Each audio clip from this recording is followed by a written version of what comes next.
حضرت عائشہ رضی اللہ عنہا بیان کرتی ہیں، رسول اللہ صلی اللہ علیہ وآلہ وسلم نے فرمایا، ماہر قرآن اور اطاعت گزار معزز لکھنے والے فرشتوں کے ساتھ ہوگا، اور وہ شخص جو اٹک اٹک کر قرآن پڑھتا ہے اور وہ اس پر دشوار ہوتا ہے تو اس کے لیے دوہرا اجر ہوگا۔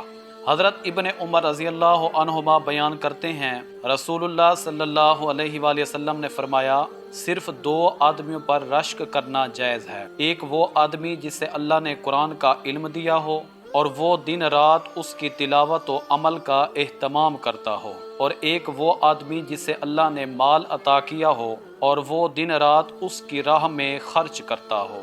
حضرت ابو مسعود رضی اللہ عنہ بیان کرتے ہیں، رسول اللہ صلی اللہ علیہ وآلہ وسلم نے فرمایا، سورۃ البقرہ کی آخری 2 آیتیں ایسی ہیں کہ جو شخص رات کے وقت انہیں پڑھ لے تو وہ اس کے لیے کافی ہو جاتی ہیں۔ حضرت ابو درداء رضی اللہ عنہ بیان کرتے ہیں کہ رسول اللہ صلی اللہ علیہ وآلہ وسلم نے فرمایا، جو شخص سورۃ کہف کی ابتدائی 10 آیات یاد کر لے تو اسے فتنہ دجال سے بچا لیا جائے گا۔ حضرت عائشہ رضی اللہ عنہا سے روایت ہے، نبی صلی اللہ علیہ وآلہ وسلم نے ایک آدمی کو کسی لشکر کا امیر بنا کر بھیجا۔ وہ اپنے ساتھیوں کو نماز پڑھاتا تو قرات کے آخر میں سورۃ اخلاص پڑھتا۔ جب واپس آئے تو انہوں نے نبی صلی اللہ علیہ وآلہ وسلم سے اس کا تذکرہ کیا۔ آپ صلی اللہ علیہ وآلہ وسلم نے فرمایا، اس سے پوچھو وہ ایسا کیوں کرتا تھا؟ انہوں نے اس سے پوچھا تو اس نے کہا، کیونکہ وہ رحمان کی صفت ہے اور میں اسے پڑھنا پسند کرتا ہوں۔ نبی صلی اللہ علیہ وآلہ وسلم نے فرمایا،